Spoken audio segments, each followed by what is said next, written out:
नमस्कार, स्वागत है आपका इंडिया पब्लिक खबर में और मैं हूं अजय सिन्हा। मथुरा जिला न्यायालय द्वारा शाही ईदगाह मस्जिद को हटाने वाली एक याचिका की अनुमति देने के बाद एक बार फिर से AIMIM प्रमुख असदुद्दीन ओवैसी का दर्द बाहर आ गया है। उन्होंने इसे सर्वोच्च न्यायालय के फैसले का उल्लंघन बताया है। उन्होंने कहा कि शाही ईदगाह मस्जिद को हटाने के लिए मथुरा की अदालत में एक याचिका दायर की गई थी। ये पूजा स्थल अधिनियम 1991 का ही उल्लंघन है। मथुरा जिला न्यायालय का कहना है कि मुकदमा चलने योग्य है। ये फैसला सुप्रीम कोर्ट के फैसले का उल्लंघन है और संसद अधिनियम के खिलाफ है। आइए आपको सुनाते हैं असदुद्दीन ओवैसी ने क्या कुछ कहा। A police filed in the Mathura district court that masjid can be removed. A suit is filed to remove masjid. That is a violation of 1991 Act itself. The Mathura district court asking for a suit, saying the suit is maintainable, is violating Supreme Court judgment. It is against the Parliament Act, that is 1991 Act. So that is why I have categorically stated that when the 91 Act prohibits such cases from even going to court, but for these people law does not matter anymore. They want to rob Muslims of their dignity, simple as that. Earlier when people went, it was a different party. Now a different party is going there. So you are making a mockery of the legal system. When another plaintiff had gone, another party had gone, the court said no, so you create a different party, and this is the same party which has gone to Kashi. Now they have gone to Indore as well. And these are all connected to Sangh Parivar. Whether it is Gyanvapi or Mathura, the idea is to create an atmosphere of mistrust. The idea is to create more hatred towards the Muslim community. The idea is to create a fear, a lack of security among our Hindu brethren.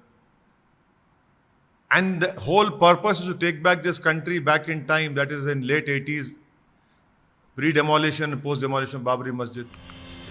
दरअसल ज्ञानवापी मामला अब मथुरा में शाही ईदगाह मस्जिद को हटाने का मामला सामने आया है। तभी से असदुद्दीन ओवैसी बार बार 1991 एक्ट का हर जगह जिक्र कर रहे हैं। वो बार बार ज्ञानवापी और मथुरा जैसे मामलों में 1991 एक्ट के उल्लंघन की बात कर रहे हैं। आइए आपको बताते हैं कि आखिर 1991 एक्ट है क्या और ये किस बारे में बात करता है। दरअसल 1991 में तत्कालीन प्रधानमंत्री PV नरसिम्हा राव सरकार पूजा स्थल कानून लेकर आई थी। इस कानून के मुताबिक 15 अगस्त 1947 से पहले अस्तित्व में आए किसी भी धर्म के पूजा स्थल को किसी दूसरे धर्म के पूजा स्थल में नहीं बदला जा सकता है। अगर कोई ऐसा करने की कोशिश करता है तो उसे 1 से 3 साल तक की जेल और जुर्माना हो सकता है। अयोध्या का मामला उस वक्त कोर्ट में था, इसलिए उसे इस कानून से अलग रखा गया था।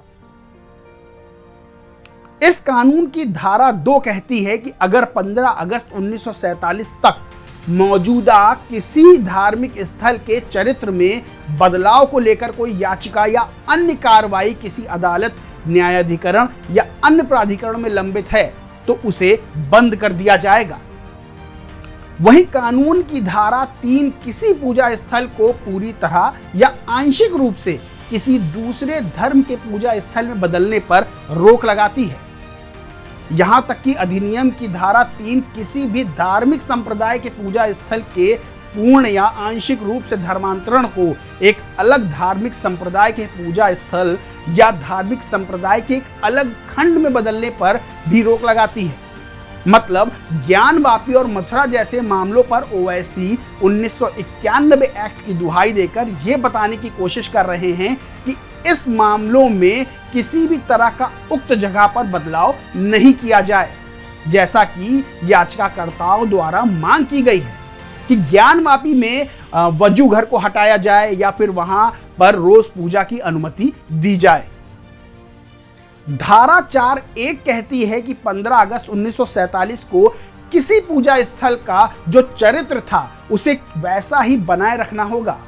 वहीं धारा 4(2) के प्रावधान के अनुसार उन मुकदमों, अपीलों और कानूनी कार्रवाई को रोकने की बात की गई है जो पूजा स्थल कानून के लागू होने की तिथि पर लंबित थे। इसके साथ ही ये धारा किसी नए मामलों को दायर करने पर भी रोक लगाती है। इस कानून की धारा 5 कहती है कि पूजा स्थल कानून राम जन्मभूमि से जुड़े मुकदमे पर लागू नहीं होगा। अब यहां समझना होगा कि राम जन्मभूमि का मामला कोर्ट से हल हुआ, लेकिन इस मामले पर भी ओवैसी जहां तहां अपना विरोध दर्ज कराते रहे हैं। अच्छा, बड़ी बात यह है कि इस कानून को चुनौती देने वाली कम से कम 2 याचिकाएं कोर्ट में विचाराधीन हैं। इसमें एक याचिका लखनऊ के विश्व भद्र पुजारी पुरोहित महासंघ और कुछ अन्य सनातन धर्म के लोगों की है, तो दूसरी याचिका भाजपा नेता और वकील अश्वनी उपाध्याय ने लगाई है। दोनों याचिकाएं सुप्रीम कोर्ट में विचाराधीन हैं। याचिकाकर्ताओं का अपना तर्क है कि ये कानून न्यायिक समीक्षा पर रोक लगाता है, जो संविधान की बुनियादी विशेषता है। इसके साथ ही ये कानून एक मनमाना तर्कहीन कट ऑफ तिथि भी लागू करता है जो हिंदू, जैन, बुद्ध और सिख धर्म के अनुयायियों के अधिकारों का हनन करती है या उन्हें कम करती है। खैर, धार्मिक स्थलों से जुड़े सभी मामले किसी न किसी अदालत में विचाराधीन हैं। वहीं सभी पक्षों के अपने अपने तर्क हैं। कोई कानून की दुहाई दे रहा है तो कोई संविधान की। उम्मीद करते हैं कि आपको 1991 एक्ट के बारे में बुनियादी चीजें जो हैं और जो कई चीजें वो समझ आ गई होंगी, जिसकी ओवैसी इस समय हाल फिलहाल लगातार चर्चा कर रहे हैं। इस स्पेशल खबर में बस इतना ही। अगर ये खबर आपको पसंद आई हो तो लाइक करें, चैनल को सब्सक्राइब करें और बेल आइकन जरूर दबाएं।